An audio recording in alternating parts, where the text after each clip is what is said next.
जय श्री कृष्ण, जय श्री कृष्ण, जय श्री कृष्ण।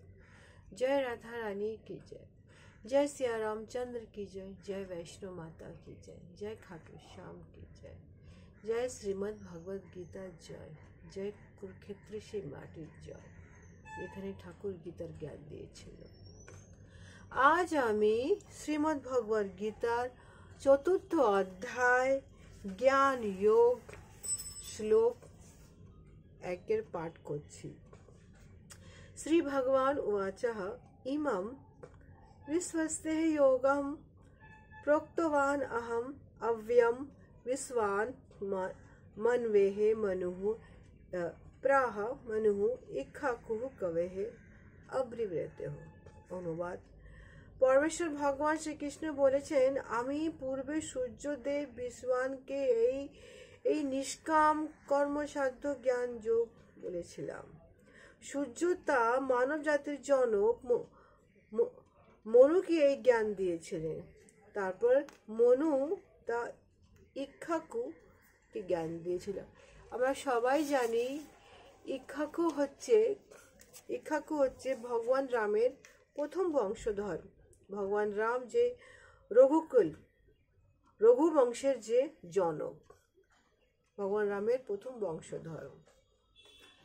এখানে ভগবদ গীতার যথার্থ মর্ম দেওয়ার পরে এটা বলছে কি ভগবান এই জ্ঞান প্রথমে বিশ্ববান মানে সূর্যদেবকে দান করেছেন।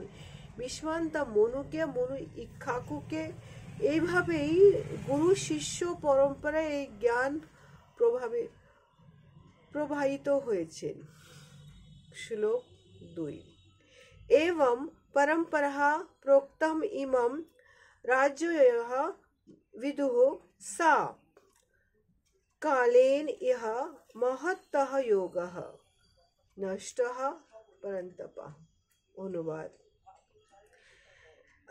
এইভাবেই পরম্পরার মাধ্যমে প্রাপ্ত এই পরম বিজ্ঞান রাজারাই লাভ করতে পেরেছেন, কিন্তু কালের প্রভাবে পরম্পরা ছিন্ন হতে চলেছিল এবং তাই সেই যোগ নষ্ট হচ্ছিল। এখানে বলা হচ্ছে কি ভগবান স্বয়ং শ্রীকৃষ্ণ, কৃষ্ণর তো নানা রকমের অবতার আছে, তার রূপ আছে, স্বয়ং সৃষ্টিকর্তা, সে নারায়ণ, সে কৃষ্ণ, সে প্রথমে সে ঋষি মুনিদের সে সূর্যদেবকে জ্ঞান দিয়েছে। তারপরে সে মনুর থেকে ইক্ষ্বাকু সব হতে হতে যখন দেখতে পাচ্ছে ভগবান নিজে কি জ্ঞানটা শিষ্য পরম্পরায় হচ্ছে, কিন্তু শিষ্য পরম্পরায় তারপরে জ্ঞানটা ভুলতে মানুষে বসেছে, কেন সবাই তো শিষ্য হতে পারছে না। তারপরে ভগবান সেই কুরুক্ষেত্রের মাটিতে 5000 বর্ষ পূর্ব আবার নিজের শিষ্য অর্জুনকে জ্ঞান দিল। সেই জ্ঞান দেওয়ার ফলে আমরা সবাই সেই মানবজাতির সমস্ত জ্ঞানটাকে গ্রহণ করলাম, আমরা সবাই গ্রহণ করলাম। তারপরে আবার সমস্ত দেবতারা সেই জ্ঞানটাকে আমরা গ্রহণ করলাম। এখানে বলাই হচ্ছে কি সব থেকে বড় শিষ্যকে, সবথেকে বড় গুরুকে, গুরু হচ্ছে স্বয়ং শ্রীকৃষ্ণ, ওর থেকে বড় আর কেউ গুরু নেই। তার গুরুর বইটা কি? শ্রীমদ্ ভগবদ গীতা। শ্রীমদ্ ভগবদ গীতা হচ্ছে সব থেকে বড় জ্ঞান, সব থেকে বড় গুরু হচ্ছে এই পৃথিবীতে সেই কৃষ্ণ। কৃষ্ণর থেকে বড় গুরু আর কেউ নেই। জয় শ্রীকৃষ্ণ, জয় শ্রীকৃষ্ণ, জয় শ্রীকৃষ্ণ।